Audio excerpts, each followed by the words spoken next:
Tonight, in this very first episode of Timeless Journeys, we uncover the forgotten civilizations beneath the sands, a story of ancient worlds hidden just beneath your dreams. The Forgotten Civilizations Beneath the Sands, Part 1, Beneath Every Grain, a Story. Let your eyelids grow heavy.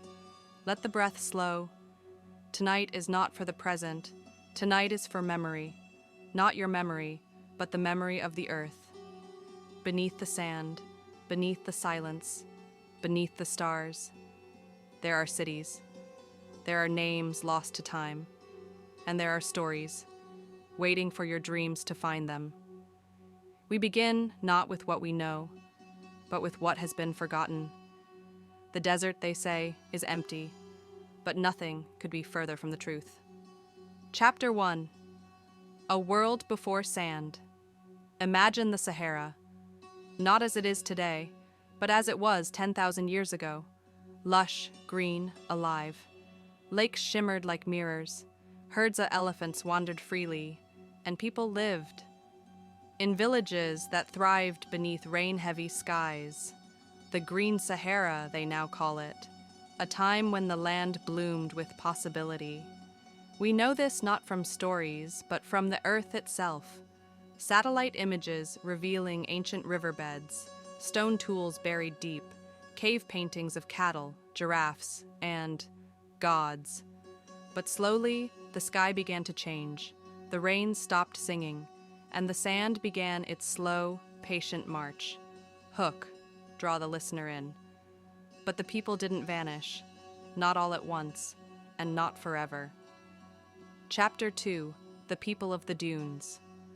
For thousands of years, humans adapted to the shifting sands, nomads of wisdom, architects of survival. They left behind more than ruins. They left behind intention. Paintings carved deep into rock in Algeria's Tassili Najer, depicting figures with strange helmets, floating beings, ceremonies under stars. Who were they drawing? Were they ancestors? Visitors? Or memories of dreams passed down through time? Science gives us one answer. Stories give us another. But your dreams may find a third. Because in sleep, there are no borders between fact and wonder. Chapter 3. The City Swallowed Whole. There is a legend, older than maps, told by travelers and whispered by winds, a city so proud, so powerful, so wise, that it was swallowed by the earth itself. Ubar, the Atlantis of the sands. Arabian poets spoke of it. The Quran mentions a place called Iram, of the Pillars, a city that defied the heavens. Some say its people grew arrogant, challenging the gods, and in punishment, their towers fell, their streets sank, and the desert drank their name. Centuries later, in 1992, satellites scanning Oman's empty quarter, the Rub al-Khali, found something: ancient roads, collapsed structures, artifacts untouched for over 1,000 years. Had Ubar been found? Hook, dramatic pause. Or was it warning us that the desert never forgets? Chapter 4. The Silence That Guards. The desert does not shout. It does not reveal. It only waits. For every sandstorm that uncovers a shard of pottery, a bone, a broken wall, 10,000 secrets remain beneath. But why? Why does the earth hide its greatest stories? Not out of cruelty, but protection. Like a parent shielding a fragile dream. The desert keeps its dead close, and only reveals them to those who ask gently. So tonight, as you ask with your presence, your stillness, your breath, the desert may speak to you. Hook. Slow, intimate tone. Not in words, but in visions, in feelings, in dreams. Chapter 5. Echoes in the Stone. Have you ever stood in a canyon or between two cliffs and heard your own voice return? Echoes are not just sound, they are memory. In Wadi Rum, in Jordan, the rocks speak at dusk. They hold the warmth of the sun and the prayers of 1,000 years. Carvings in forgotten alphabets, symbols etched by hands long turned to dust. They are not messages for the living, they are lullabies for the past. Every time the wind sings through those canyons, something ancient answers back. And perhaps, in this moment, as you lie in silence, one of those echoes is passing through you, not to wake you, but to carry you, just a little deeper into time. Part 2, When the Earth Still Dreamed You Are Still Here, still floating gently through the sands of memory. The winds are quieter now, the stars brighter, and beneath your resting breath, the desert still dreams. Let's go deeper now, beyond what the eye can see, beyond even what the bones remember. Let's travel into the pulse of the earth itself. Chapter 6, The Hidden Maps. Most maps show borders, lines between nations, cities and names that claim permanence. But beneath those maps is another layer. A hidden cartography. One shaped not by politics, but by water, wind, and will. In 2015, archaeologists studying satellite data over the Sahara found strange geometries in the sand. Perfect circles, linear formations, patterns that didn't belong to nature. They weren't roads, they weren't rivers, they were too intentional, too forgotten. Some believe they are the remnants of trading cities. Others say they are burial sites. Others whisper, they were made for the sky. For what civilization designs maps that can only be read from the stars? Chapter 7, Language of Dust.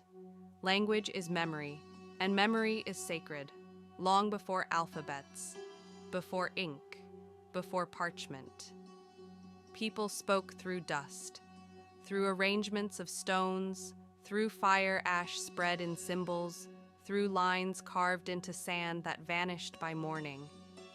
A language meant not to last forever, but to say something important now. In the deserts of Iran, near the ruins of Jiroft, symbols older than writing have been found on tablets. Not Sumerian, not Egyptian. Something else. Something between art and code. We don't understand it, but maybe we're not meant to. Maybe the language wasn't for us. Maybe it was meant to be read only in dreams. Chapter 8, The River That Waits. There is a river beneath the Sahara. You cannot see it, but it flows. Buried under layers of rock and sand, it pulses like a hidden vein, cold, ancient, eternal. Scientists call it the Nubian Sandstone Aquifer System, but the Tuareg people have another name, the Sleeping Snake. They believe the river dreams, and that one day it will awaken to flood the desert and bring the green back. Sometimes, in their rituals, they pour small bowls of water into the sand as an offering, a gesture of memory, a reminder to the earth. We haven't forgotten you. Perhaps tonight, as you sleep, you'll feel it too. The slow, steady rhythm of water flowing beneath you. Chapter 9, Temples Without Walls. We build temples to contain the sacred, but the desert doesn't believe in walls. It makes temples out of sky and wind and heat. At night, when the moon is high and the air still, you can feel it, the vast, invisible presence of something holy. The ancients felt it too. In Wadi al-Hitan, Egypt, Valley of the Whales, fossils of ocean creatures lie in the sand. Whales, in the desert. As if the land itself remembers a time when it was sea, and the desert, with its silence, becomes a place of worship, not with hymns, but with awe. What if your dreams tonight are prayers? Chapter 10, The Sleeping Giants. Some dunes are not just dunes. In the Sahara's western edge, certain sand formations rise like towers. Too symmetrical, too defined. Locals call them the giants. They say at night they shift just slightly as if turning in their sleep. Geologists claim they are natural formations. But then, why do compasses behave strangely near them? Why do animals avoid them? And why do the oldest desert tales warn children not to sleep too close? They say, the giants are not dead, only waiting. Just like the cities, just like the stories, just like you. In this moment, waiting to be taken deeper. Chapter 11, Beneath the Beneath. Let's go farther. Let's pass even the roots of memory and slip into something older. Not bones, not ruins, but intention. A whisper left behind in the very fabric of the earth. Some researchers believe the Sahara holds one of the oldest cratons, stable pieces of Earth's crust that date back over 2.5 billion years. Ancient Earth skin. But mystics say something else. They say the land is sacred because it's awake, that some places hum, that some sand carries frequencies, that when you sleep on it, you dream other people's dreams. So if you find yourself dreaming of things you've never seen, names you've never heard, faces you've never known, don't be afraid. You are simply remembering what the earth cannot forget. Part 3. The memory beneath silence. Your body is resting, your breath is deep, and the sands beneath your thoughts have begun to shift. The desert is no longer distant. It is around you, within you, waiting to share one more truth. Tonight, we walk further, into the most sacred space of all. Not where time begins, but where time folds. Chapter 12, Sand that remembers the stars. Each grain of sand has a memory of the sky, forged in fire, cooled by time, shaped by wind, and worn by centuries. It was once stone, then dust, then silence. But it remembers. In the white desert of Egypt, limestone rock formations rise like frozen waves, unnatural, almost alien, carved not by human hands, but by cosmic patience.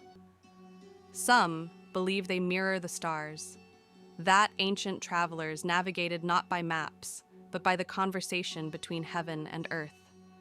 And even today, you can lie beneath those stone towers and feel it. A recognition, a silent reunion. What if the stars are simply reminders of where we came from? Chapter 13. The dreams of Stone does not sleep, but it dreams. Deep within the deserts of Turkey, beneath layers of volcanic ash, lies Göbekli Tepe, a temple older than any known city, built 11,600 years ago, before agriculture, before writing, before history. Massive pillars arranged in circles, carved with animals, symbols, eyes. We don't know who built it, or why. But here's the strangest part.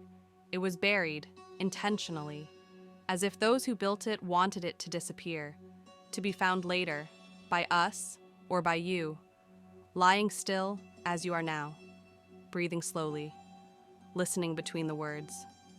Why would a civilization build only to hide? Chapter 14, The Sand Speakers. In Mali, among the Tuareg, there is a belief that some people are born sand speakers. They do not use words. They feel vibrations in the air. They place their ear to the ground and listen to the dunes, not for sounds, but for decisions.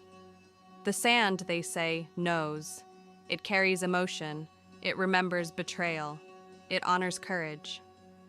And when a sand speaker walks alone, they are never truly alone. You too are becoming a kind of sand speaker tonight.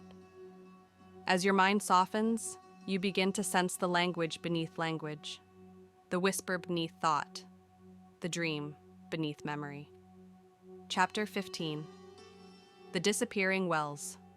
There are stories, passed down only in whispers, about wells that appear only in dreams. Nomads speak of waking at dawn, seeing a clear pool of water where there is none the day before. Some call them mirages, others gifts from ancestors. One tale tells of a man who wandered for days, lost. On the verge of collapse, he heard singing beneath his feet. He dug, and water flowed. He returned years later, but the land was dry. No well, no sound, only silence. Some say the well was never there. Others say it was always there, but only for those who truly listen. Are there wells waiting for you inside your dreams? Chapter 16. Between the dunes and the sky. Sleep is a strange thing. It takes us out of the moment and places us somewhere in between. Not quite gone, not quite here. The desert knows this space well. It is the land between heat and cold, between night and day, between memory and forgetting. Travelers speak of moments just before sunrise, where the entire landscape feels suspended, like time holds its breath. That is where you are now, held gently in the desert's invisible arms. Not lost, not found, simply in between. Chapter 17. Songs without sound. In the deserts of Western India, there is a tradition of singing without voice, a rhythmic breathing, a vibration in the chest, a hum carried on the wind. The elders say that before people spoke in words, they spoke in feeling. They say you can still hear these songs in places untouched by noise. Close your eyes, and maybe you'll hear it too. A soundless melody, one that recognizes your heartbeat and joins it. Chapter 18.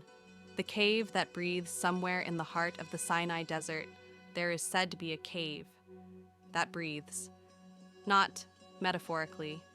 Its walls rise and fall, ever so gently, as if inhaling time itself.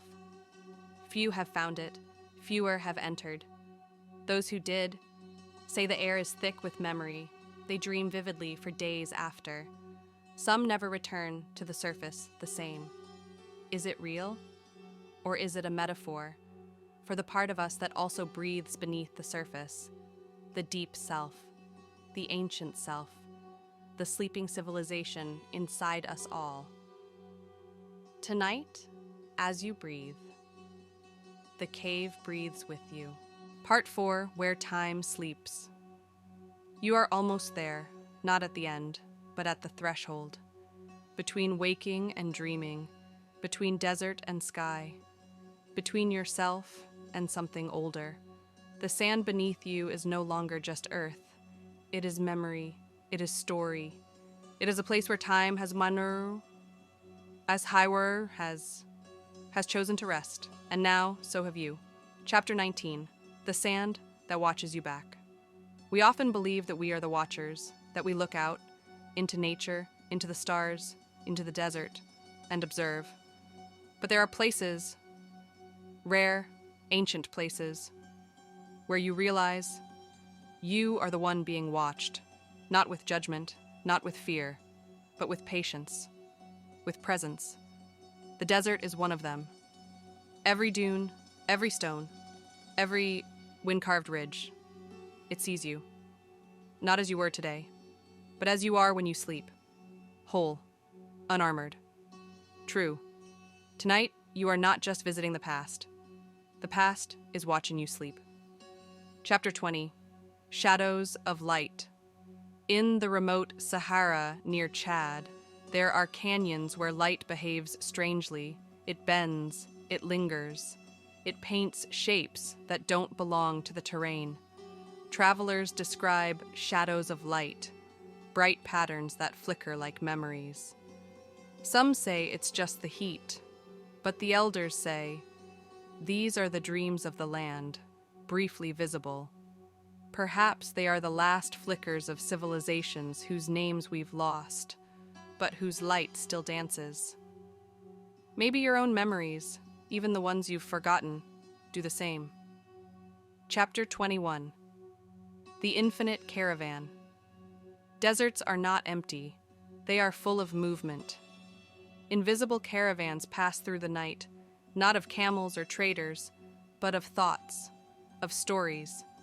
Some belong to the earth, others to you. They follow ancient routes across your mind, ideas that rise like distant fires, memories that echo like drums, questions that have no names. And slowly, as you lie still, you become one of them, a traveler in a caravan of meaning, going nowhere and everywhere, for in dreams, all journeys arrive. Chapter 22. When the desert was young. There was a time before sand, before time, when even the desert was young. It did not yet know silence, it did not yet know loss. It was sky and water and song. Somewhere, beneath the deepest dune, that youth still exists, untouched, unaged, and perhaps, just perhaps, you will find it tonight, not in place, but in stillness. Chapter 23. The Forgotten Civilization. Within we've spoken of ruins, of cities, of temples and stories buried beneath sand. But maybe the most forgotten civilization is you. Not your face, not your name, but the version of you that remembers things you've never seen. That knows how to walk in worlds that no longer exist. That speaks a language no one taught you. That dreams in symbols older than time. You are a map. You are a city. You are an ancient place waiting to be rediscovered. And tonight, that rediscovery begins. Chapter 24. Sleep is the last portal. So now, with breath slowed, body still, mind gently open, you arrive, not at a destination, but at a doorway. Sleep is not the end. It is the last portal, the sacred gate. Through it, you will walk into all the worlds we've spoken of. You will feel the river beneath the sand. You will hear the stars speaking. You will see the giants stir. You will find the temple that breathes. And then you will forget. Because forgetting is not losing. It is letting go. So, let go and fall inward. As you sleep, know this. The desert keeps watch, the sands remember, the stars align, and the cities still breathe. This was not a story. This was a remembering. You were never just listening. You were returning. This was episode 1 of Timeless Journeys. 100 nights of ancient wonder, of truths whispered by forgotten lands, of sleep as a sacred voyage. In episode 2, you'll descend into the city that sleeps beneath the ocean, a submerged kingdom of coral and forgotten gods. Until then, sleep well, dream deeply, and remember, you are older than you think.